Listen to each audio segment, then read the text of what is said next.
Well, welcome, one and all. I'm Anne Curry. I'm master of the Worshipful Company of Fletchers, and I'm delighted to welcome you tonight. You'll hear me later wearing my other hat as a medieval historian. But without more ado, I shall hand over to Michael Manelli, the Sheriff, for the formal introduction. Master, wardens, fellow liverymen, ladies and gentlemen, thank you, Master, for inviting me to join your company this evening, and I, in turn, am delighted to welcome everyone to tonight's webinar, organized by the Worshipful Company of Fletchers as one of their 650th anniversary events. We guests all congratulate the company on your anniversary and extend all good wishes for the future. In a wonderfully humorous book, Good Omens, the Nice and Accurate Prophecies of Agnes Nutter, Witch, author Neil Gaiman noted, "It has been said that civilization is 24 hours and 2 meals away from barbarism." 640 years ago today, on the 15th of June, 1381, London was in turmoil. Rebels under Wat Tyler met with the young King Richard II at Smithfield, having killed the Archbishop of Canterbury and the Treasurer of England the day before, as well as looting and burning their way through the city. A good American thing to do. But with the aid of the aldermen and the sheriffs, Lord Mayor William Waller saved the day and restored order, ensuring the rebels left the city. London, if you want to influence government decisions, and the revolt was essentially an anti-poll tax protest, you always have to come to the city.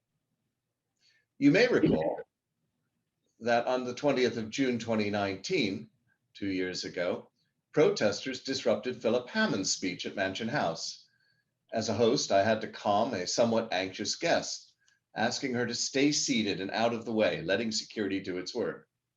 She asked me if I was used to this sort of thing. You may not believe me, but it is true.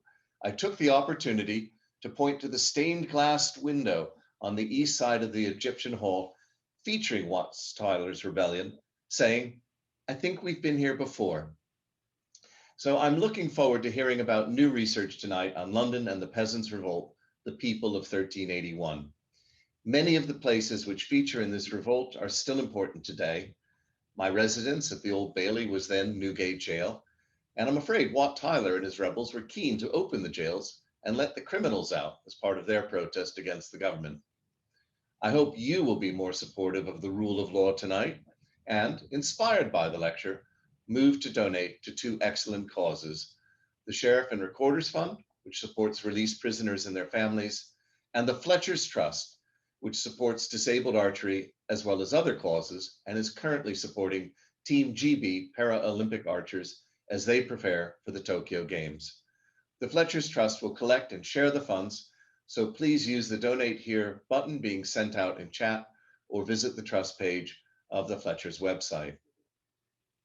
I recall an old school skit of a French military officer in 1789 informing a French aristocrat, "Sir, the peasants are revolting," to which the reply is, "And they smell quite a bit too." So without more ado, let's transport ourselves to smelly Smithfield in 1381. Among the most wondrous and hitherto unheard of prodigies that have ever happened in the city of London, that which took place there on the feast of Corpus Christi, the 13th day of June in the 4th year of the reign of King Richard II, seems deserving to be committed to writing, that it may be not unknown to those to come. So begins the report in the City of London's Letterbook H, a kind of medieval minutes of the quite amazing event which occurred at this very time of year 640 years ago, and which is commonly known as the Peasants Revolt.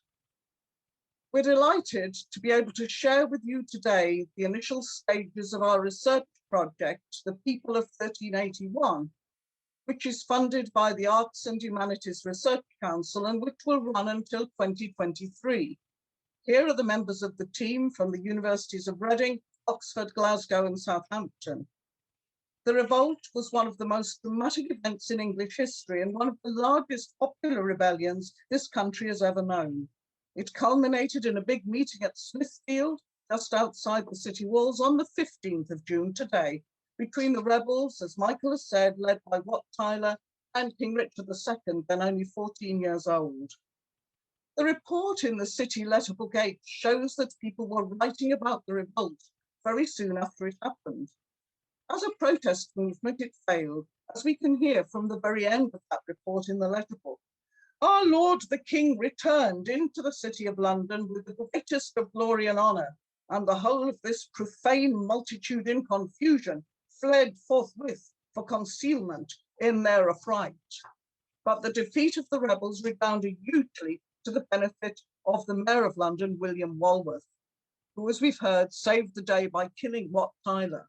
The letterbook continues, for this deed, our Lord the King, beneath his standard in the said field, with his own hands decorated with the order of knighthood, the Mayor and Nicholas Brember and John Philipot, who had already been mayors of the said city, and also Robert Laund.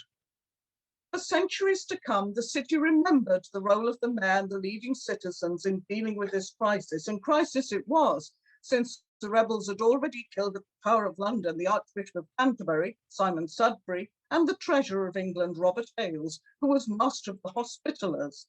They tried to kiss the Queen Mother. They'd robbed and pillaged their way through the cities of London and Westminster, and they damaged the Savoy Palace in the Strand of the King's uncle, John of Gaunt, Duke of Lancaster, to such a degree that it was never rebuilt. If Gaunt was their real target as the classic evil advisor of a young king, he was lucky that he was in Scotland with an army at the time. William Walworth became quite a cult figure in later centuries. Here he is close to Holborn Viaduct. A play of 1594, The Life and Death of Jack Straw, often confused with Wat Tyler, has the character Walworth claiming, "First knight was I of London, you may read, and since each mayor gains knighthood by my deed." The most elaborate representation of Walworth in a Lord Mayor's pageant, which is today's show, was in 1616. In this, Walworth and the other heroes of 1381 were brought to life by a mounted angel who represented London's genius. Drawings of this elaborate pageant are still preserved in the archives of the Fishmongers' Company, and probably the dagger preserved at Fishmongers' Hall, which is claimed as Walworth's, dates from this period as well. Although John Stowe, the late 16th century historian, protested against the myth that the sword in the city's arms represented the dagger used by Walworth to attack Tyler, this erroneous belief was still widely held in the 19th century. In 1787, a London alderman commissioned a monumental painting by James Northcote of the death of Tyler, which was exhibited at the Royal Academy and afterwards displayed in the London Guildhall. Sadly, this painting was destroyed by bombs in the Second World War, but we can still appreciate the spectacular nature of it from surviving engravings. In 1867, as we've heard from the sheriff, when stained glass was commissioned from the Egyptian room in the Mansion House, showing great moments from English history, the death of Tyler was included. So the 15th of June, 1381 is a very important moment in the history of the city. At this point, London was a city of about 50,000, including its suburbs. At the heart lay the city proper, walled and gated, a place with wealthy, prominent individuals, but also a large underclass. As with any large place, it had its own organization for government, law, and order, a very important heritage for the city today. In this lecture, we'll be taking you through the entry of the rebels to London on the 12th of June and their presence in the city on the 13th, 14th, and 15th. If you want to pose questions, which we can take at the end, please use the chat facility. As you've heard, I'm also master of the Worshipful Company of Fletchers, which is celebrating its own 650th anniversary this year, being first known as a separate company in 1371. So far, we found none of the London Fletchers involved in the revolt, for which I'm thankful, but there were people with the surname Fletcher involved, a William Fletcher in the attack on the Savoy, and a Richard Fletcher, servant of John Purdew, excluded from the post-revolt parliamentary pardon. But arrows and archers were very important in 1381. Among the weapons seized by the rebels when they stormed the Tower of London on the 14th of June were 31 sheaves of arrows and 1,685 arrowheads. Immediately after the revolt, the mayor issued orders to secure Aldgate by instructing that there should be 4 well-armed men and 4 archers constantly on guard to prevent further incursions.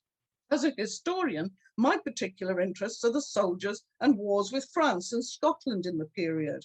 I'm delighted to mention the database of over 250,000 soldiers created by Adrian Bell and myself in another project. There is the web link.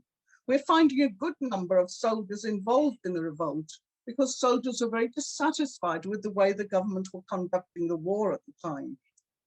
Our project is focused on the people of 1381. So what does that mean?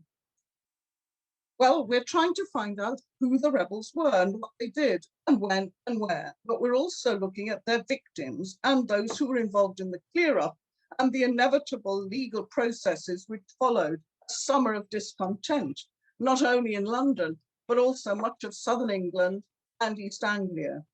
The revolt was an attack on royal government, on officials high and low, but that should not disguise the fact that England was an exceptionally bureaucratic and legalistic state with very well-developed legal institutions and processes.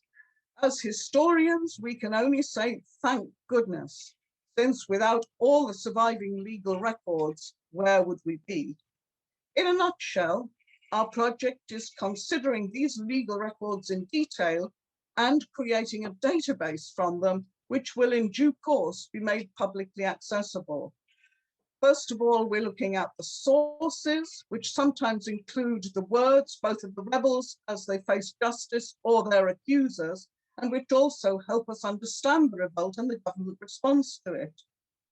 We shall also be looking at incidents, both small-scale local breaking down of fences and burning of manorial records, to the major killings of key government figures, and even a pitched battle between rebels and troops of the Bishop of Norwich at North Walsham in Norfolk. And finally, we're looking at people. So far, we've found 6,654 people acting as individuals as well as in groups, as I say, both as involved in the revolt and as victims of it. It's unfortunate that the main legal records for the prosecution of rebels in London do not survive, but we still have quite a lot in the city's own records to go on. So let's transport ourselves back to mid-June 1381 and meet some of the people we have found. Hello, my name is Herbert Eiden. I hope you hear me okay. I'm one of the 2 research fellows on the project. I have been working on manorial records and what they can tell us about the revolt. Manorial records describe the administrative processes of landed estates and provide us with a richly detailed picture of village life. Manor court rolls in particular contain otherwise unrecorded information about unrest in rural areas and hand down the names of local leaders not mentioned in central documents. Peasant unrest on the local level range from such dramatic acts as the burning of the manorial records, and here you have an example, which is a court in northeast Essex, close to Harwich, a manor, and it's the headline. The heading says it's the first court after the rumor and the burning of the court rolls. So we have these dramatic acts of burning and violence against lords of the manor and their officials, and also more passive protests, such as the refusal to hold offices, pay rents, or do customary services. Systematic research into the manorial records therefore enable us to chart the causes and consequences of the rising on a local level. But I'm quite sure you want to hear more about the action and less of the detail. I'm now going to move on to say something about the rebels before they entered the city of London on the 13th of June, 1381. The first signs of trouble brewing were in late May in southwest Essex, when smoldering anger against the collection of taxes flared up. Taxes were needed by the king to fund the French war, but it was not going well. So resentment of taxation was all the greater. This was a period of high taxation and experimental fiscal systems. The famous poll taxes, notably the famous poll taxes on people, not property. Poll taxes were always dangerous for a government and regarded with suspicion because they involved a census. And this was the third poll tax in as many years. On this occasion, every individual, male and female, 15 and over, had to pay 1 shilling regardless of income. The result was a mysterious drop in taxpayers compared with the 1377 poll tax returns.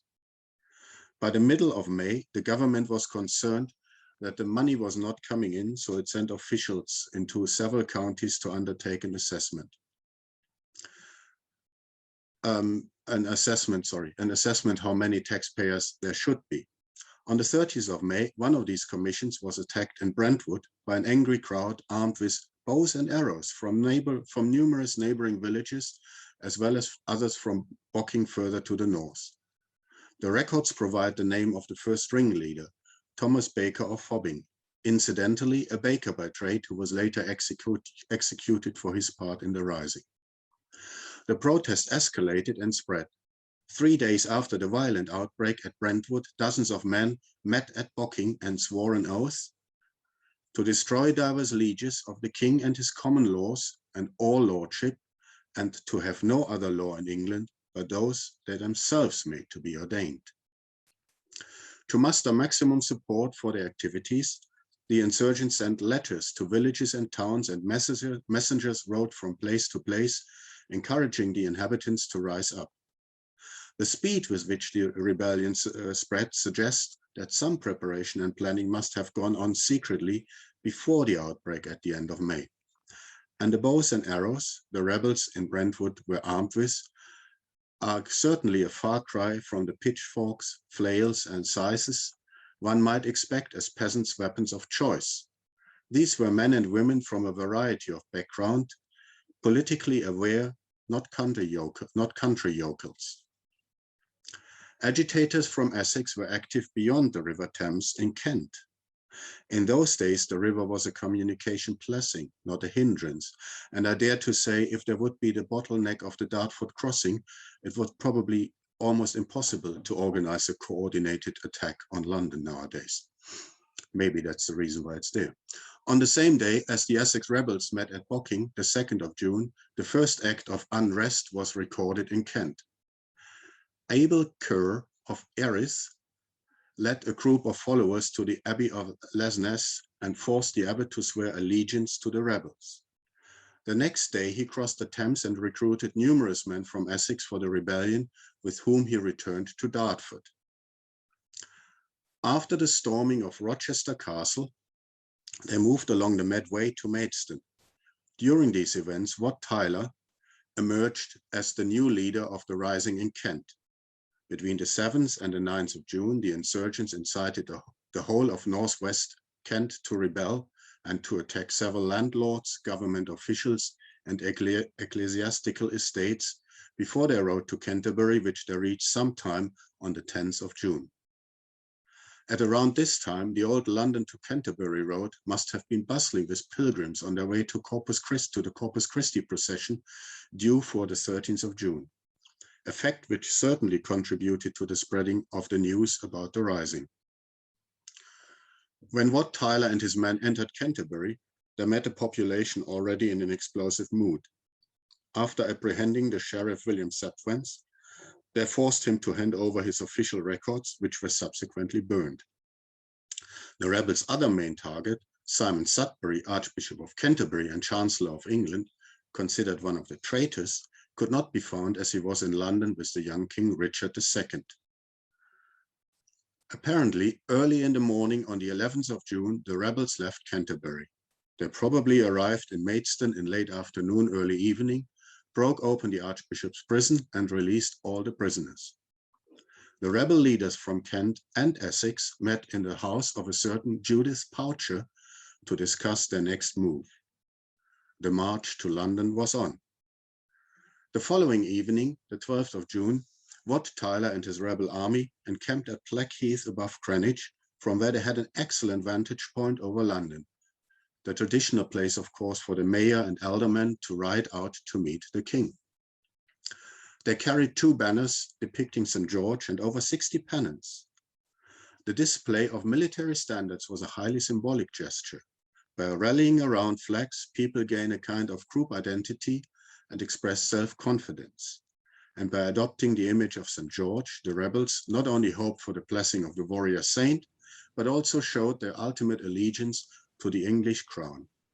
Their trust in the young King Richard was mirrored by the watchword the rebels apparently used throughout the rising, "With whom haldes you?" to which someone was advised to answer, "With King Richard and with the true Commons."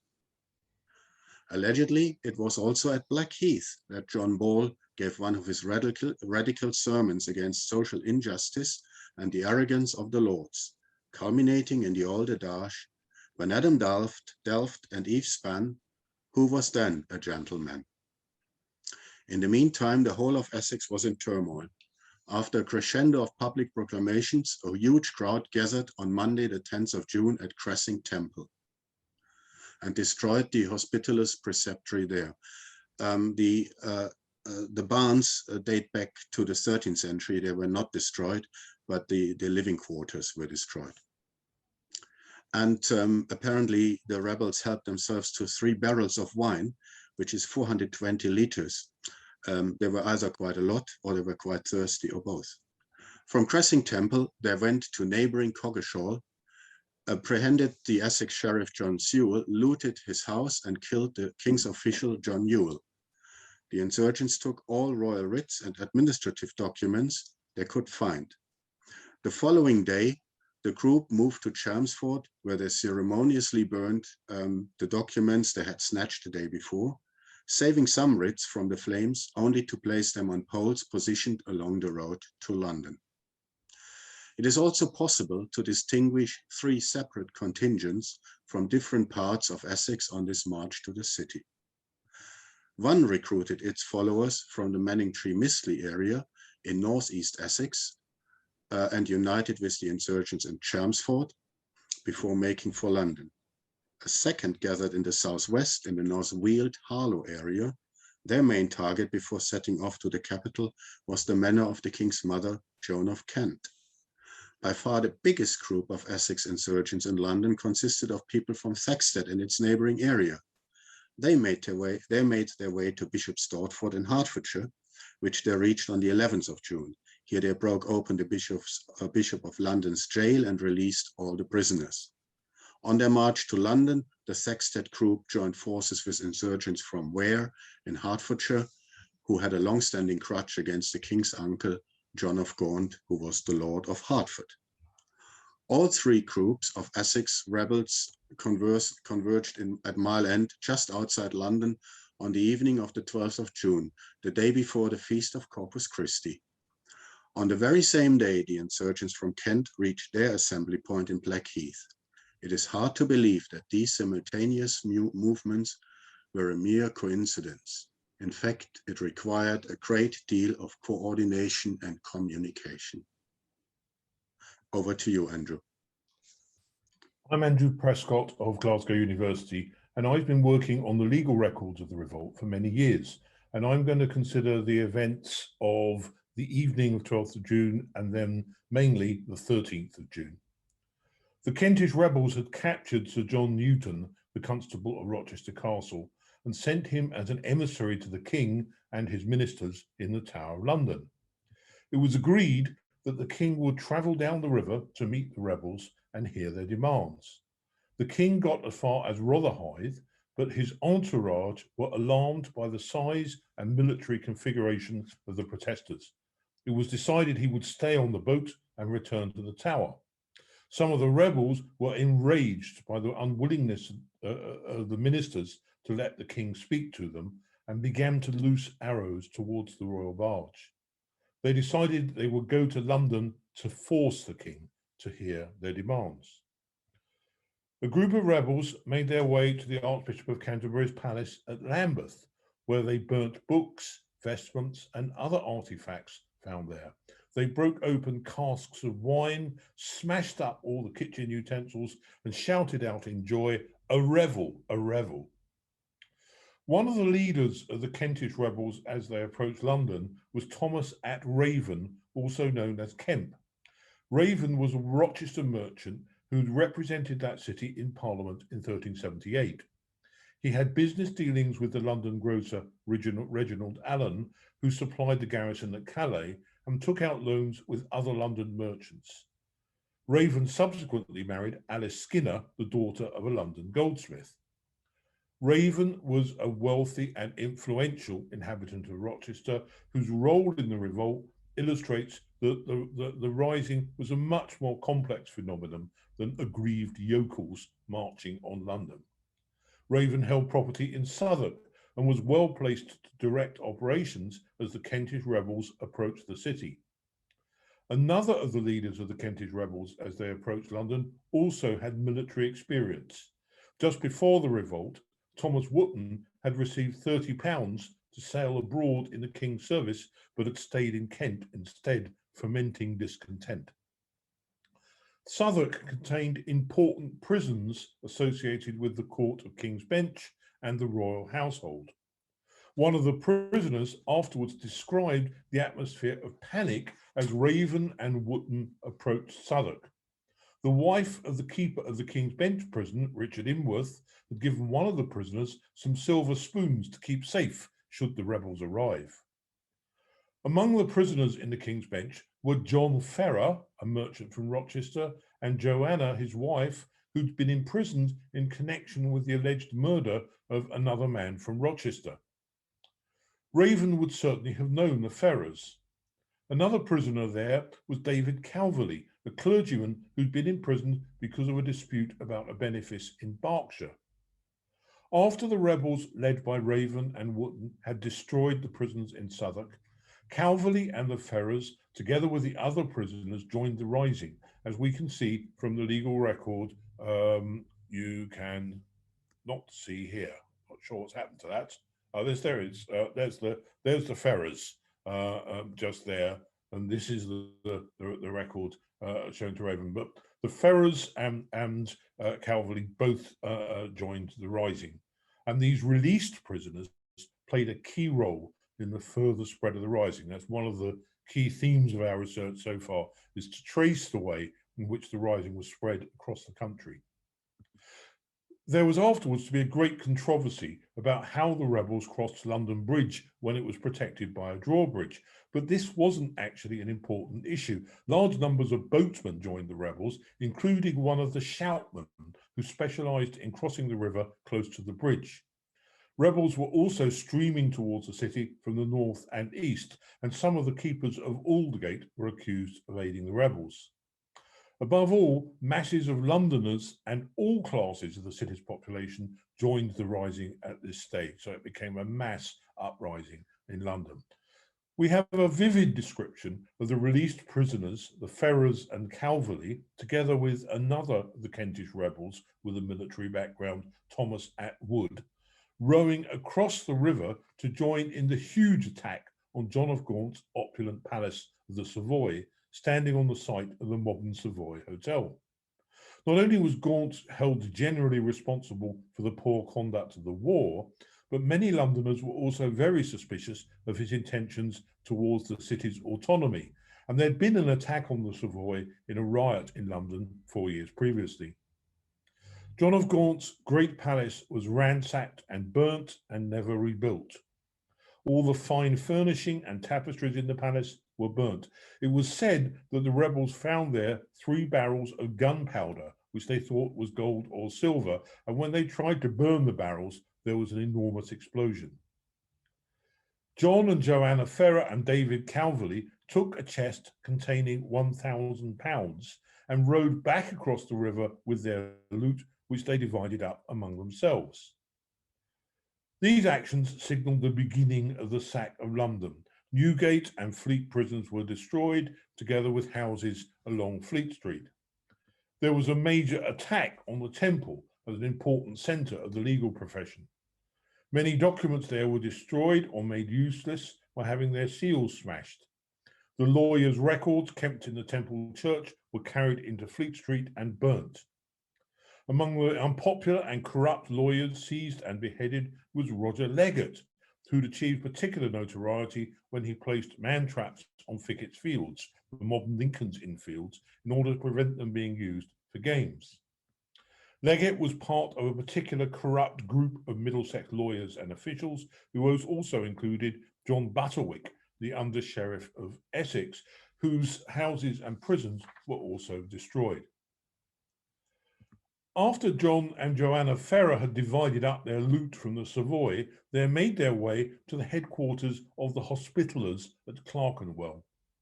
While part of the animosity towards the Hospitallers was due to the fact that their prior Robert Hales was Treasurer of England, their role as major landlords also caused much resentment. Clerkenwell Priory was also destroyed and again never rebuilt. The gatehouse which we see today dates from the 16th century. As we trace the background of people like the Ferrers and Thomas at Raven, we get a sense of the cross connections and social dynamics which shaped people's involvements in the revolts. After the destruction of his prison in the Savoy, his prison in Southwark, the prison that had been attacked by Raven and Wotton, Richard Imworth had fled to sanctuary in Westminster Abbey. He was seeking safekeeping from the rebels in Westminster Abbey. And while praying at a tomb of the Edward the Confessor, Imworth was recognised by Richard of Uttoxeter, a parson from Lymming in Kent. And Uttoxeter had actually been another one of Imworth's prisoners. Alerted by Uttoxeter, Imworth was seized and dragged from the abbey and beheaded. Uttoxeter had been in Imworth's prison because he'd been accused with John Queneld of Edenbridge in Kent of trying fraudulently to obtain property in Hampshire. He frequently received letters of protection over a 20-year period from 1369 and was perhaps involved in supplying a number of military expeditions. And John Queneld himself, when he was released by the rebels from prison in Southwark, took himself a leading part in propagating the revolt across Surrey and Hampshire, helping to spark serious disturbances in Winchester. So you get a sense of how the revolt spread. Over the course of 13th of June, Corpus Christi Day, incidents were occurring all over London and Westminster. The sad state of London by the evening of the 13th of June is vividly described by one of the chronicles. Quote, "At this time, the king was in a turret of the great Tower of London, and saw the manor of the Savoy and the Hospital of Clerkenwell and the houses of John Butterwick all in flames. He called all the lords about him in a chamber and asked their counsel as to what should be done in such a crisis. But none of them would or could give him any counsel. And so the young king said he would order the mayor of the city to command the sheriffs and aldermen to have it cried within their wards that everyone between the age of 15 and 60 on pain of life and limb should go next morning, which was Friday, to Mile End." And at this point, I'll hand over the story to Helen Killick, who was at Mile End yesterday. So. Thank you, Andrew. Yeah, we were doing a little field trip. I'm Helen Killick from Mansfield College, Oxford. I'm the other research fellow on the project, and my particular interest is in medieval government administration. My role is to collect data, i.e. names, locations, and details of events from the records of the legal commissions, which were set up in the aftermath of the revolt to prosecute the rebels. I'm going to look at the events of Friday, the 14th of June, which were extensive, as the map shows. As day dawned, a large group of rebels were surrounding the tower. Others, responding to royal proclamation, had gone to Mile End to meet the king. The Archbishop of Canterbury and others attempted to escape by boat from the tower, but were recognised and had to retreat back into it. At 7 a.m, the king went from the Tower of London to Mile End, accompanied, as one chronicler tells us, by a large retinue, including his mother in a carriage, the Mayor of London, William Walworth, and in front of them all, Sir Aubrey de Vere, carrying the royal sword. As the king arrived at Mile End, he would have learnt that another property belonging to the Order of the Hospitallers at Highbury Manor had been burnt down by the rebels.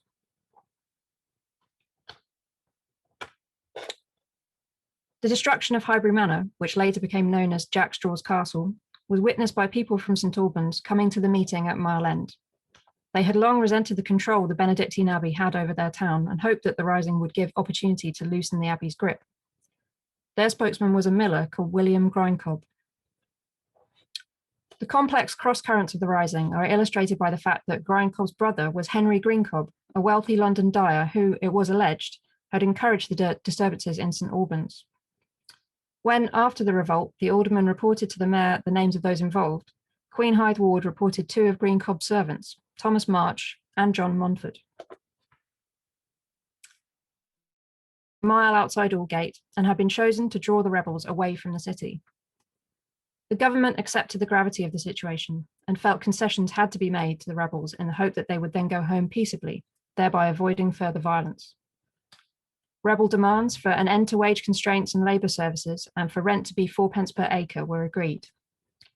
Charters were issued to various groups of rebels, giving freedom from serfdom and pardon for any felonies, trespasses and extortions committed. The charter in favour of the people of Hertfordshire is already known, but our project has discovered a similar one for Kent, which you can see here. Although all such charters were announced by the king in July when the revolt was over, a copy was kept by Henry of Polterfeld, a former sheriff of Kent, as a memento. The clemency did not have the hoped for result, perhaps because the king had also been forced to agree that those the Commons saw as traitors should be executed.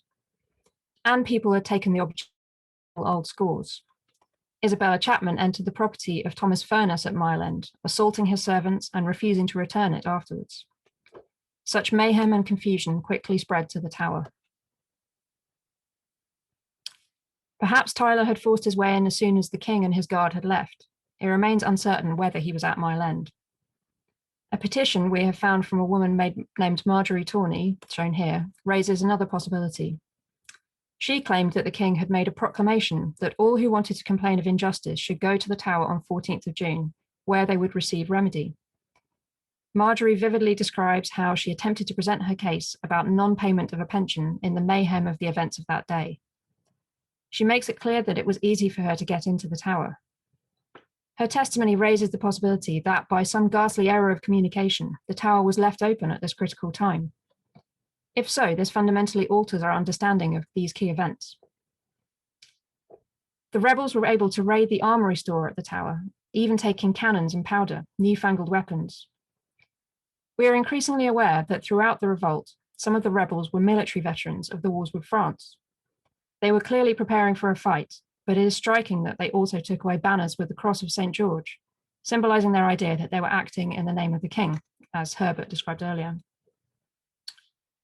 As the rebels rampaged through the Tower, they entered the royal apartments.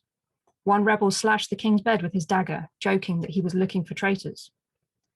We may even see a parallel here to the US Capitol riots, the protester with his feet up on the speaker's desk, for instance. The rebels seized the 2 senior ministers who were sheltering in the Tower, Simon Sudbury, Archbishop of Canterbury, and until his very recent resignation, Chancellor, and Robert Hales, Master of the Hospitallers of St. John and Treasurer.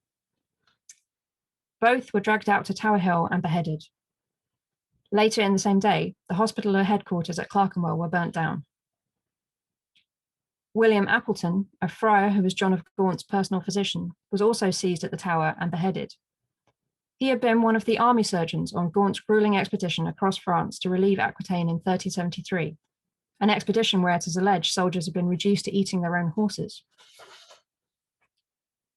2 further victims of the rebels on Tower Hill were John Legge, accused of abusive behaviour in collecting the poll tax in Essex, and Richard Summoner from Stepney, a member of a corrupt clique of legal officials in Middlesex, particularly hated by the rebels. The heads of Sudbury and the others were carried in solemn procession around the city, the Archbishop's mitre nailed to his decapitated head. 2 amazing images here. Although not from this event, it is fascinating to see a similar scene in a manuscript known as the Smithfield Decretals, owned by a canon at St. Bartholomew's Priory. And Sudbury's skull still survives in Sudbury Church, Suffolk. Meanwhile, rebels were busy pursuing vendettas across London and Westminster. Rebels seized John Spain in the Church of St. Clement Danes, carried him across London to Tower Hill, and beheaded him. The heads of those executed by the rebels were fixed to the gates of London Bridge. Attacks were also made on the property in West Smithfield of Stephen Maynard, a renowned questmonger. St. Mary Grace's, a Cistercian abbey on Tower Hill, later the site of the Royal Mint. Local inhabitants, including Robert Hull, a veteran sea captain who had served in the French wars, Nicholas Whitley, Common Councilman for Tower Ward in 1384, and John Painter, a London draper, burst in and forced the abbot to authorise grants of land to them. This reflected long-standing disputes caused by the abbey draining land in the area to the detriment of other landholders. Richard Burrell had an existing dispute with the chapel of St. Mary Rouncival near Charing Cross, being accused of forging documents in the chapel's name in 1376. He took advantage of the chaos to break into the chapel and seize goods worth £100. What we're seeing here, as has been found for the revolt in Essex too, is local people jumping on the bandwagon for their own ends, something which is characteristic of riots across all centuries. And what of the building you will know well, and an excuse here to show the 2 Fletcher coats of arms within it. It is recorded that Walter Key, brewer of Wood Street, brought fire with him in order to burn the Guildhall and a certain book called Le Jubilee, the Book of City Constitutions, so called since it was drawn up in 1376, the 50th anniversary of King Edward III's accession. But Key and his accomplices could not find it, and so moved on to the sheriff's counter in Milk Street, where they broke open chests in continuation of their search. They didn't find the book, but ironically enough, it was officially destroyed as part of city reforms in 1387. By the end of the day, London was a scene of bloodshed and mayhem. At the Church of St. Martin in the Vintry, rebels found 35 Flemings, who they dragged out of the church and beheaded in the street. This xenophobia can be linked to a commercial competition with London textile workers. 11 London weavers were subsequently excluded from the royal pardon for involvement in the revolt. One chronicle concludes, on that day there were beheaded 140 or 160 persons. Then they went to where the Lombards and other aliens were and broke into their houses and robbed them of all their goods that they could discover. Yet we gain a rather different insight into the attitudes of Londoners to the foreign traders in their midst, so key to the commercial importance of the city and its merchants at this time, from a letter written back to Germany by the merchants of the Hanseatic League during the revolt. In Low German, it tells of the deaths of Sudbury and Hales at the hands of people from Kent and Essex, adding that when they entered the city, they were joined by a great number of inhabitants of the City of London in committing misdeeds. But the Hanseatic merchants were pleased to report that they themselves were safe and had not suffered damage because they'd been able to hide in the houses of their London friends. And the good people of London told us that they will live or die with us.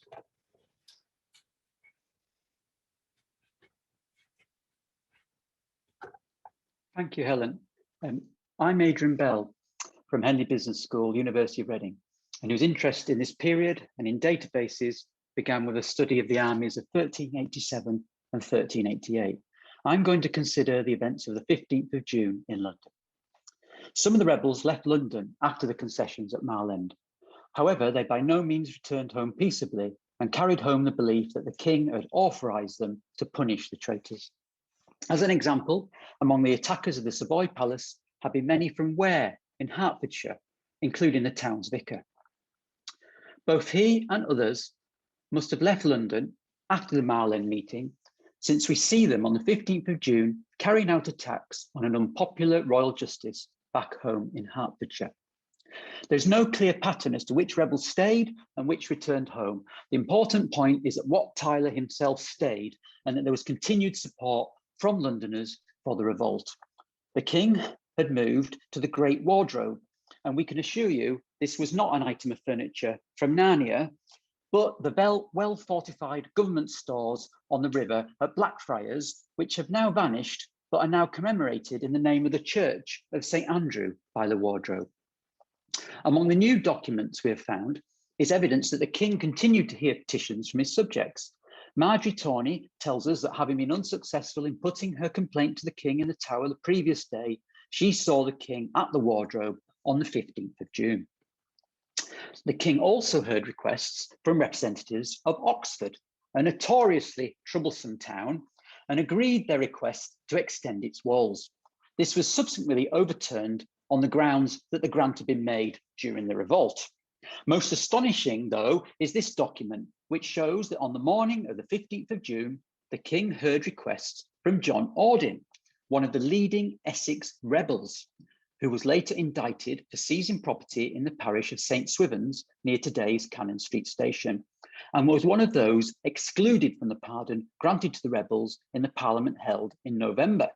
The document states that, at the request of John Audin and other men of Essex, the king granted a pardon to John Bryce of Great Yarmouth, a town which was one of the centres of the revolt in East Anglia. Bryce was a fishmonger and a ship owner who had undertaken naval service for the king. Bryce's pardon was processed and remained valid, even though it had been requested by a leading rebel at the height of the rising. It appears then that, even after the bloody events on Tower Hill, access to the king remained possible. Was there an assumption that the rebels' protestations of loyalty to the king should be taken at face value and they should be allowed access to the crown? By modern standards, it seems remarkably naive and demonstrates an openness and transparency in government that we are currently unused to, and where access depends upon having the Prime Minister as a WhatsApp contact. In the middle of the afternoon of the 15th, the king went to Westminster Abbey, in St. Stephen's Chapel, where there was a statue of the Virgin Mary, to which the English monarchs were particularly devoted, and before which Richard prayed alone. A legend subsequently grew up that Richard promised to dedicate his kingdom to the Virgin if the revolt could be defeated. The iconography of the famous Wilton diptych in the National Gallery, made for Richard, perhaps by his court painter Gilbert Prince, whose house in the parish of St. Giles without Cripplegate was threatened in the rising, reflects this idea of a special relationship between England and the Virgin. When the king left Westminster, proclamations were made that all remaining rebels should meet the king at Smithfield, another large area of open ground safely just outside the city. When the king arrived, Wat Tyler came forward to engage in a one-to-one negotiation with him. Chroniclers report that it was a very hot day, just like today, and Tyler demanded a drink of water to quench his thirst, which he drank in a particularly rude manner. When the king asked why he would not go home, he apparently responded with more extreme demands, that there should be no more lordship, but that all men should be free, and of one condition. He insisted that the possessions of the church should be seized and divided up among the people. It is not exactly clear what happened next. The chronicles disagree, and we have no legal records for the meeting. There appears to have been a scuffle between Tyler and some of the royal entourage. William Walworth, the mayor of London, attempted to arrest Tyler. Tyler stabbed the mayor with his dagger, but the mayor was protected by his armour. Walworth then struck Tyler with his own dagger and wounded him seriously in the head. The assembled rebels saw that Tyler was in trouble, and according to one of the chronicles, began to bend their bows and to shoot. The king showed initiative by spurring his horse, declaring to the rebels that he would be their leader and ordering them to follow him into the nearby fields at Clerkenwell. Again, we cannot be sure of the exact sequence of events, but it appears that Walworth went back to the city to seek help from the civic militia raised via the wards. Walworth was a fishmonger and also one of London's biggest wool exporters. When war reopened with France in 1369, he was one of the Londoners knowledgeable in naval and mercantile matters, chosen to advise the king, suggesting his military awareness was good. Walworth was assisted by Nicholas Bromber, a wealthy grocer who had served as mayor of London during a turbulent period in the city in 1377, as well as by another wealthy grocer and former mayor, John Philpott, who was also active in naval defence. Above all, these London merchants were assisted by this point by the veteran soldier, Sir Robert Knowles, whose campaigning in northern France in the 50s and 60s, that's the 1350s and 60s, had earned him a reputation as a true demon of war. The militia made their way to Clerkenwell, according to one chronicle, a fine company of well-armed men in great strength, and they enveloped the commons like sheep within a pen. Having secured the king's safety, Walworth went in search of Tyler, who after his wounding had been taken into St. Bartholomew's Hospital. The mayor had him dragged out for execution in Smithfield, taking his head on a pole to the king. The rebels, seeing their leader's head, immediately surrendered and many fled. The remaining contingent of Kentish rebels was escorted from the city. The king knighted Walworth, Brember and Philpot and gave Walworth £100 and the others £40 each. Much remains mysterious about what happened in Smithfield. In particular, it seems unlikely that events were as spontaneous as they are presented in the chronicles. The idea that an effective armed force could be quickly rustled up while the king kept the rebels busy at Clerkenwell seems improbable. It's more likely that, following the failure of the rebels to disperse after concessions at Mile End, the government, with the support of the wealthiest Londoners, agreed to assassinate Tyler and disarm the remaining rebels. In this scenario, on the same Saturday morning that the king was openly receiving rebels like John Aldwyn at the Wardrobe, plans were being laid to ambush and kill their most prominent leader. The government continued to act decisively. On the same day, commissions were issued authorising military action against the rebels in London and the surrounding area. The objective was to pacify the city as well as secure it against further rebel actions. The commissioners, who included Walworth, were empowered to take all necessary steps to suppress disturbances in the city and its suburbs. The rebels had consumed large quantities of victuals in the city during their stay, and London faced a supply problem, which was considered a threat to its security. Replenishments brought from outside were vulnerable to attack by insurgents still at large in the surrounding countryside. The commissioners were instructed that to prevent any attempt to seize essential supplies as they were being carried to London, troops should be used to escort the foodstuffs into the city. The commissioners were also given a free hand to nip in the bud any future riots, being ordered to punish anyone who joined an illicit assembly. This concern for London was matched by another commission on the same day, which also involved Walworth and William Chain, the Recorder of London, allowing wide-ranging judicial action against insurgents in London, Middlesex, Kent, Essex, Surrey and Sussex. In proclamations of the commission, the insurgents were fiercely denounced and no doubt left as to the treasonable nature of their offences. They had been inspired by the devil and had acted without respect for God or the royal dignity, to the detriment and dishonour of the king and his crown. The suppression had begun. Over to you, Helen. Thanks, Adrian. I'm Helen Lacey of Mansfield College, Oxford, and I'll be talking briefly about the suppression of the revolt.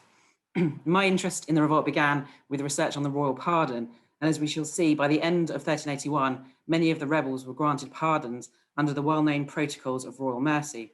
Suppression then was not simply about punishment. Focusing on London, in the aftermath of the revolt, orders were issued to ensure that the gates of the city were constantly guarded. On the 20th of June, the aldermen were instructed to take an oath of fealty from everyone in their wards and to arrest all those who refused to take the oath. Sometime shortly afterwards, the aldermen submitted detailed lists of those in their wards suspected of supporting the rebels, and this came to 178 names in all. These lists were entered on the plea and memoranda rolls of the city, and proceedings to arrest and outlaw the suspected rebels were begun in the hustings court. As London was brought back under control, commissions against the rebels elsewhere began to be put into effect. The Essex Commission was led by the Earl of Buckingham, who took military action against the rebels in woods near Billericay. He also summarily executed a man called John Preston, who had presented a petition to the Earl, repeating the demands made by the rebels at Mile End. These commissions also showed that Londoners had travelled out from the capital to take part in the action elsewhere. For instance, a man called John Stanford, a London saddler who held a small estate in Cambridgeshire, went around the county carrying an old deed box, which he claimed contained the King's commission, entitling him to destroy traitors. It is unclear whether Stanford had been at Mile End, but he certainly knew about the action there. He was eventually pardoned and his lands restored to him. And we've actually been able to find Stanford's military career through the medieval soldier database we talked about earlier. And you can see on the screen the details that we've come up with. We can see that he would have known Sir Robert Knowles, who was important in the counteractions in London on the 15th of June. Stanford had taken out letters of protection to go on campaign in France with Knowles in 1371.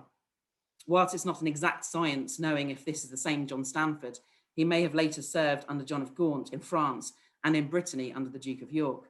And after the revolt, he seems to have been in a garrison near Calais. So perhaps it's interesting to think that the letters of protection that he was given for military service might have been the same letters that he was claiming he was carrying around in his deed box, entitling him to destroy all traitors. And what this shows as well is the importance which rebels attached to documents and records. They wanted to destroy those that were unfavourable to them, but they also wanted to have letters of manumission and pardon and charters drawn up for them, guaranteeing their rights. So nowadays, those who suffer at the hands of criminals can seek damages, and this was also possible in 1381, with commissions allowing victims to recover goods plundered by the rebels. But as today, there might also be fraud. In Warwickshire, for example, one man was arrested for going about claiming that he was John Philpott, a prominent London merchant and former mayor. Several victims brought private prosecutions of trespass in the hope of gaining damages. John of Gaunt, most famously, for example, brought a number of large actions concerning the attack on his Palace of the Savoy that we heard about earlier, and you can see the image of the document on the slide. These were largely unsuccessful, but are useful to historians because they provide the names of many alleged rebels and also the items that they were alleged to have stolen or destroyed. Yet whilst the commissions were doing their work, royal pardons were already being issued. The first known pardon for involvement in the revolt was issued as early as the 22nd of June. This makes it clear that from the outset, pardons were part of the government response. This is not unique to 1381, and there are well-established procedures in place for people to seek pardon and for the king to grant them. The dispensing of mercy was an expected element in monarchical rule, and the royal pardon reunited the king with his subjects in return for the promise of future loyalty. By October 1381, many of the ringleaders were being issued pardons by the Chancery. Some were paying significant amounts of money for the privilege. Normally, in normal times, a pardon would cost 18 shillings and 4 pence. However, payments for these early post-revolt pardons varied considerably. Most were between 25 and 30 shillings, but some were far higher. 2 men paid as much as £40, and at the other end of the scale, 1 man was granted pardon free of any fine. An important development came as a result of the Parliament, which met at Westminster from the 3rd of November 1381, and where, incidentally, MPs had voiced some sympathy with the rebels, actually, saying that the government had, quotes, oppressed the common people so much they had caused them to rise up and commit the mischief they did, and greater mischief is to be feared if remedy is not provided. If you see on the next slide, that there were sanctioned in Parliament going to be 3 types of pardon. The first, unsurprisingly, was the lords and great men represented in Parliament who acted outside the law in quelling the rebellion, so looking after their own. The second, to those implicated in the rebellion, directly implicated. And then the third was going to be a general amnesty to the good and loyal commons who'd actually remained loyal, and this was going to be their reward for not siding with the rebels. In this role, the role of the names of people who were issued pardon, there were just under 3,000 names, with the largest quota coming in that last category of the good and loyal commons. Despite the grant of this general pardon, Parliament also had issued a list of 301 men who were going to be entered on the Parliament roll as specifically excluded from the terms of this pardon because they were, they'd committed such heinous offences, such as the deaths of Sudbury, Hales or Cavendish that we heard about earlier, or the death of the Prior of Bury, or the burning of the Savoy Palace, or the burning of the Hospitallers Priory at Clerkenwell. And of these 301 names, 142 were from London, and a further 23 from Middlesex. It was felt that Londoners had been prominent in the London riots. According to the report in the Letterbook H, which Anne began the talk with, the rebels who came from outside London were aided, quote, by perfidious commoners within the city of their own condition who rose in countless numbers there. If you go to the next slide, I've just done a quick section of the different occupations that these Londoners come or listed themselves as. And you can see some interesting ones like children's shoemaker there. The 2 that obviously reached double figures were the weavers and the servants. So the weavers in particular had been antagonistic to the Flemish community, and we heard about the massacre of the Flemings earlier. And 7 of the London weavers were eventually pardoned in 1387, but despite being initially excluded. And this came at the behest of the mayor. And amongst them was William Pygas, who went on to be actually master of the Guild of English Weavers in 1381. So he rehabilitated himself. As for servants, some of the servants might have been motivated by resentment of their situation. One example is a man called Thomas Bunny, who was bound as an apprentice sheather to Thomas Rose. Rose had then sold his interest in the apprenticeship to a Southwark brothel keeper, a woman called Joan, and Joan's pimp, Bernard, had frequently beat this servant, Thomas Bunny, so much so that he eventually sustained an injury and was thrown out. But later, Joan tried to reclaim him for his labour. So you can see that he had good reason to feel resentful about those in control. In London, tensions engendered by the revolt lingered in the memory. In the Parliament of 1382, one of the London MPs reported, quote, "common rumour and parlance in our city that John Horne, fishmonger, and Adam Carlyle, a grocer, had incited the rebels from Essex and Kent to attack London and had let them into the city via London Bridge." You can see on a slide the model of the old London Bridge there. Another 3 aldermen were added to this accusation. The resulting indictments before the sheriffs in November 1382, exist in 2 versions, which is always a bit suspicious, and were deliberate attempts to smear certain factions in the city, mixing information about those who had undoubtedly joined the rebels, such as a man called Thomas Farringdon, who was a member of an old London family aggrieved over a property dispute, with dramatic fabrications. One such fabrication was levelled at Walter Sibyl, a fishmonger and alderman of Bridgeward, who had supposedly declared, quote, "These Kentishmen are our friends," and had ordered the gates of London Bridge should not be closed against them. Sibyl's guilt is unlikely, but the rumours lost him his aldermanic status. So Londoners involved in the revolt were still receiving pardons well into the 1380s, when the memory of the insurrection was still very much alive. Thanks, pass over to Anne. We're delighted to have been able to bring you something of the flavour of our research, and we hope you found it interesting, and also that you will contribute to the 2 good causes. We'll be continuing to work on the people of 1381, including those in London. So far, we've got about 350 Londoners by name thought to be involved in the revolt. The advantage of creating databases is that it makes it so much easier to try to find out more backstory of these people, as well as to what happened to them after 1381. But the use of maps in the project is also valuable, and geodata at the University of Southampton are very important participants in this project alongside the historians. Just one example, let's take the 178 Londoners whose names were returned by the alderman in late June 1381 for the Hustings Court to consider. The distribution across the map of the wards is quite striking. Note the numbers, the high numbers are in red here along the Thames, for instance, which included a group of boatmen from Vintry and Castle Baynard wards, who were no doubt key to communication across the river. So even if the actual numbers of those involved were small, we shouldn't underestimate the fear they generated, as I think can be the case in modern riots. Contemporaries comment on the soundscape of the revolt in London. "So it continued for all day and night, with hideous cries and tumult," wrote one chronicler. "The terrible sound made by the rebels when they killed a victim was remembered. Geoffrey Chaucer spoke of the ear-piercing shouts made when Jack Straw and his throng killed a Fleming. More than 30 years afterwards, this same noise still meant something. In an account of a trespass case in Sussex in 1413, it was declared that the noise and commotion was so great, it was as if Jack Straw had returned." The poet John Gower, probably living through the whole actions of June 1381 in Southwark and being buried in what is now the cathedral, in his Vox Clamantis, the voice of one crying, portrayed the rebels as animals, commenting, "What rustic row, shrill shriek, and bitter brawls.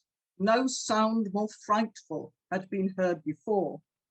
And what better for me as master of the Worshipful Company of Fletchers, founded in 1371, to end with a picture of Gower from another of his works, the Confessio Amantis.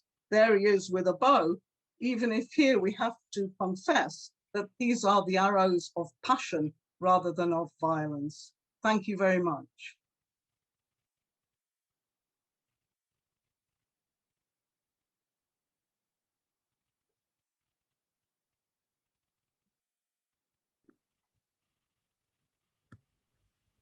Okay, thank you, Anne. I'm going to take some questions now for a few minutes. I'm going to try and get them all together and see if I can gather them together. The first question I thought was quite interesting, and I think this is, I'm going to punish my panelists that I don't like very much. So Helen Lacey first. I was going to say, Julian Ellis has asked a question. Were the alleged rebels named by people who'd been bribed by a pardon, i.e. grassed up? Because I thought that was reminiscent of the work you've been doing, looking at people who were took King's evidence, let's say. Yeah, that's right. So what happened later on in the revolt, we find cases where alleged rebels, they do this thing called turning a prover, essentially, as you say, grassing someone up in return for their own life, for amnesty.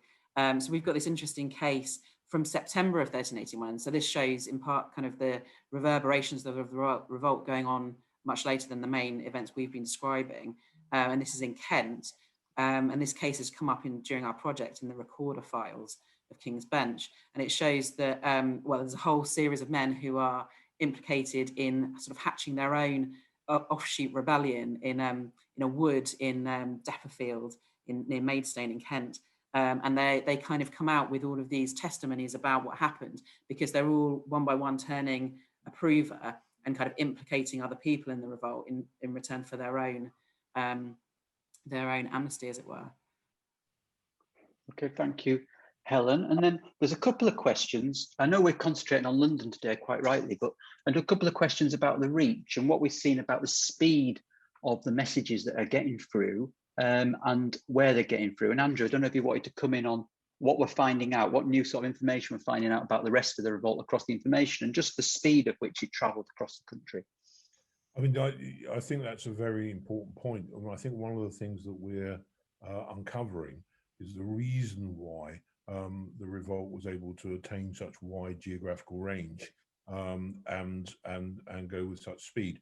Good example is of the very serious disturbances in Somerset, which is some way away in southwest England. But I described in my contribution the destruction of the prison of the King's Bench. Another pair of prisoners in the King's Bench were Nicholas Frompton, who was claiming to be the vicar of Bridgewater, and another townsman from Bridgewater, who'd been imprisoned because of a long-standing legal dispute about presentation to the church there. And when the prison was broken open, Nicholas Frompton rode straight with his colleagues, rode straight back to Bridgewater, and immediately got the revolt going there, which then spread out to Somerset, which had been an area that had been involved in protests against restrictions on landholding 4 or 5 years previously. So, you know, this sense of movement and dynamism of people moving very rapidly across. Similarly, John Raw, who was a major leader of the rising in Suffolk, was present at the event in Essex, and we could see him riding quickly out through to Suffolk and up to the Norfolk borders, spreading word of the revolt. So, you know, there are key people, and increasingly what we're finding are these key people often have a military background. So there seems to be a kind of level of people who are facilitators, who are really spreading word about revolt quite quickly and spreading it widely across the country. Yeah, and I'm also reminded, Andrew, of the David Calverley example we gave, who's from Berkshire, a member of the very famous Calverley family, Hugh Calverley, a very famous military figure. And he gets back to Berkshire to settle some old scores, taking people with him he's met in London after he's broken out of prison. Anne, I'm going to put you on the spot now, because I know you've been thinking hard about London. And there's a really nice question here about London, as you've drawn the lecture together, and it's from Matthew Bell. The City of London has not by any means always been on the side of the Crown, for example, the American Revolutionary War, the English Civil War. Given the fact the revolt included people from across English society and certainly not simply peasants, how much do you think the City of London would have agreed with what the people were demanding? Yeah, I think that's a very interesting question. We've got to remember as well that the City of London in the reign of Richard II, and indeed late in the reign of Edward III, was quite a troubled place. I think there was some disquiet about the frequent demands by the Crown for high taxation and for loans as well. Later on, we find John de Northampton with reforms, which was trying to sort of trim the powers of the older companies in favour of some of the smaller craft guilds. There's a lot of tensions there. We see in November 1380, there was already fear of riot in the city of London, and therefore we can almost see sort of trouble brewing. As several of my colleagues have said, Londoners were accused of assisting the rebels to get into the city, because the crucial thing was for those rebels to get inside London. That was really the key thing. Hence that big case against the 5 aldermen later on, that they had actually assisted the rebels there.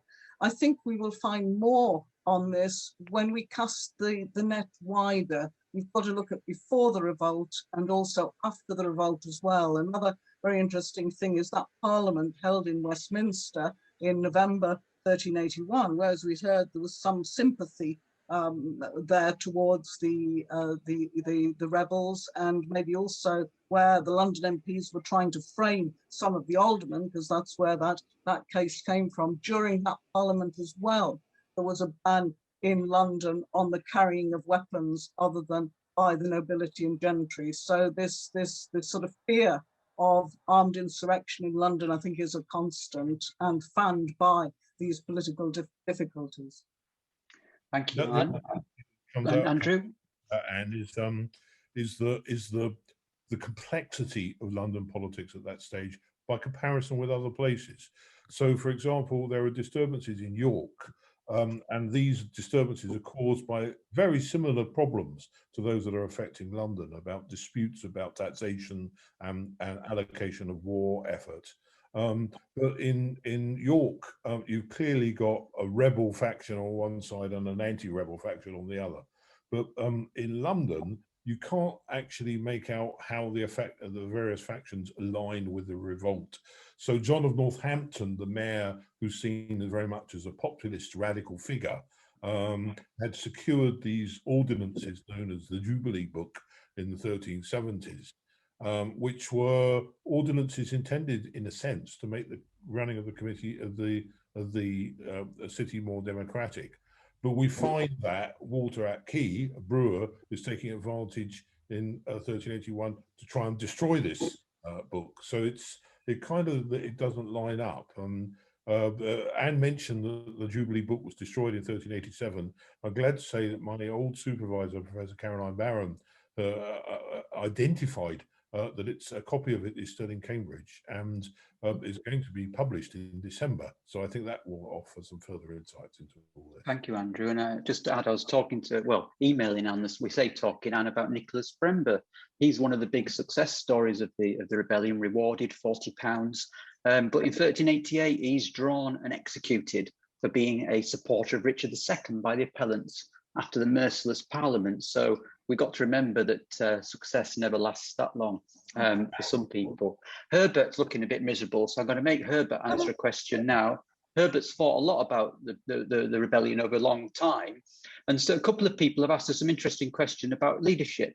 So how did Herbert, to what extent do you think, this is from Ewan Carmichael, to what extent do you think the rebels were under control by the leaders? We've heard that local outbursts flared up, but could they be brought back under the grip of the leaders? And then there's a follow-up by Jonah Griebel, who says, I want to echo this question. It seems the chroniclers and legal records' emphasis on identifying first movers at times serves to promulgate the idea the rebels were largely ignorant of what they were doing. So what do you think, Herbert? First of all, I would like to give one more example of how quick news can spread. John Ball was executed on the 15th of July in 1381 in St. Albans, and the next day in a tavern in Cambridge, John Shirl speaks highly of John Ball and says, "Oh, he was a great man, and he was executed unjustly." So this shows how quickly they spread. But coming to information can spread and how quickly actually people might disseminate this information. Leaders is obviously we have the big names. We have Wat Tyler, we have John Ball, We have local big leaders, John Raw, the cleric Andrew mentioned earlier in Suffolk, and we have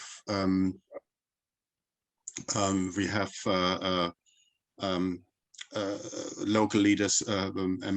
We have a dyer a dyer of sorry, what the name? Pardon? Jeffrey Lister. Yeah, Jeffrey Lister in Norwich.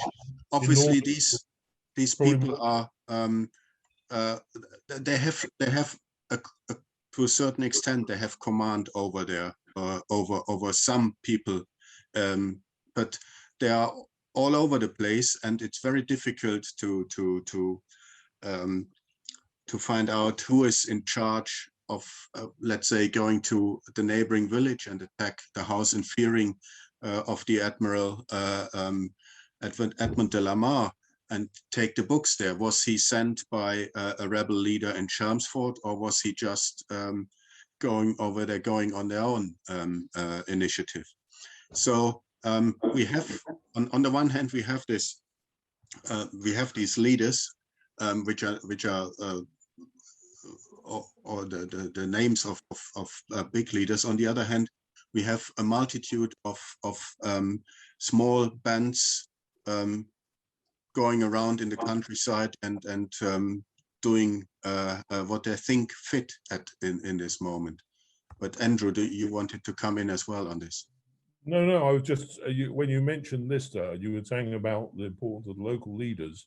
In some ways, the chronicles and some of the judicial records hint at Lister being perhaps the most politically sophisticated of all the rebel leaders. He's the one who's actually trying to put in place judicial proceedings to build up a kind of court in a way that somebody like Tyler isn't doing. And it's also the rebellion in Norfolk starts more or less 2 days after the end of the rising in London. So on the 17th of June, the rebels meet at Moushold Heath, which is overlooking Norwich, and then they march into the town. They seize the castle. Lister calls himself, or is called, according to chroniclers, the king, he styles himself king, and he has officers around him like an ordinary king has. But as Andrew said, he's also dispensing justice in his short career, which ends on the 23rd or 24th of June with the Battle of North Walsham, where he is executed by the Bishop Henry Despenser. Thank you, Herbert. And just shows us that medieval Twitter is going, we were living 1381 at the moment. We've got a long way to go yet. It's only just starting. We think it's ended with the death of Tyler today, which has got everyone going, but we've still got a long way to go. And Andrew's looking fearful, knowing how much more twitting he's got to do. We've got a question here from Graham Gordon. This is quite a technical question, so maybe it'll stump the panel. So a question, you discussed the destruction of the Savoy Palace, but how did this lead to the aspect of the Savoy being a place where no tipstaff or lawman could arrest others? So the suggestions there, you cannot be arrested in the Savoy Hotel. Maybe this is a myth, but what do we think? Anyone know anything about that one? It's not the sadly, it's not the Savoy Hotel that has those liberties. The liberties were bound up with the Duchy of Lancaster, and those judicial liberties did indeed last a very long time. Even as late as the 18th century, the 17th century, they finally abolished it. It was regarded as one of the places where debtors could go, and an attempt was made in the 1680s to arrest some debtors in the precincts of the Savoy by militia who were tarred and feathered and sent out again.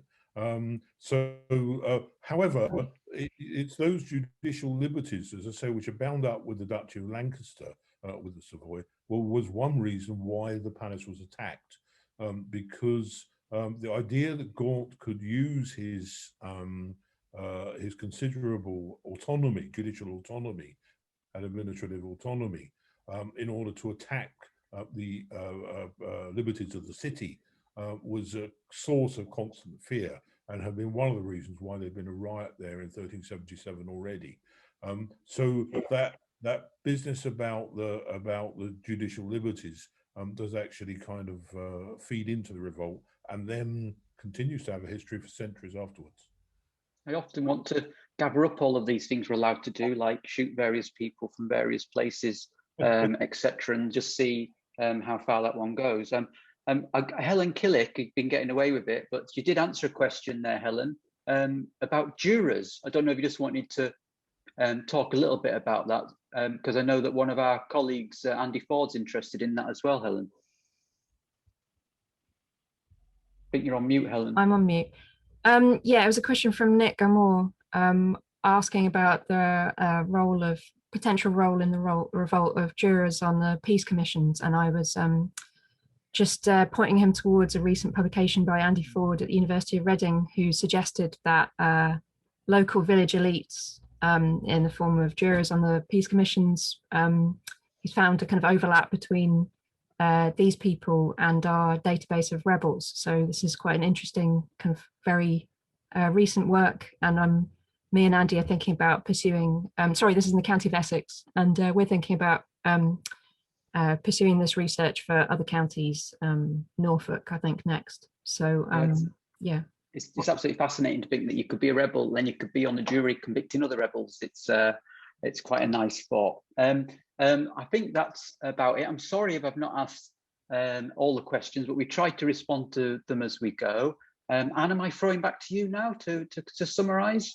Well, we're very pleased that the sheriff has stuck with this, as indeed the sheriffs and mayor did in 1381, and there you are in the splendour of the Old Bailey, Michael. So over to you to conclude the evening. Well, thank you, Master. To paraphrase Saki about the island of Crete, the people of London unfortunately make more history than they can consume locally. It's one of our great exports, I think. And it is humbling for a sheriff to hold a post that dates to the 7th century and to hold it for 2 years due to COVID-19. The last time such a rollover happened was in 1228. It means that nearly 14 centuries of London history speak to you personally, as our speakers have done to us all tonight. Wat Tyler reputedly said, "There should be equality among all people save only the king. There should be no serfdom, and all men should be free and of one condition. We will be free forever, our heirs and our lands." But our rights often conflict with the scale of things we request from government. Here's a quote you might try and guess the source of. "Government big enough to supply everything you need is big enough to take everything you have." And the course of history shows that as a government grows, liberty decreases. And that's from US President Gerald Ford's 1974 address to Congress. And this tension between governments and rights continues today over lockdowns, budget deficits, climate change, and online media, and it still risks spilling over into violence. The London riots of 2011 or the May Day riots of 2000 are all too recent.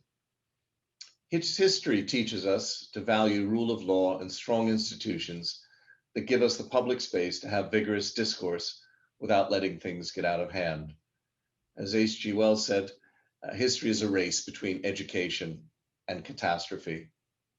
And we've been privileged to be educated tonight with a fascinating and deeply researched presentation by leading academics from the universities of Reading, Oxford, Glasgow, and Southampton, Herbert Iden, Prescott, Helen Killick, Adrian Bell, Helen Lacey, all led by Master Anne Curry, teaching us that there is always more to learn, and a salutary reminder of how close catastrophe could be.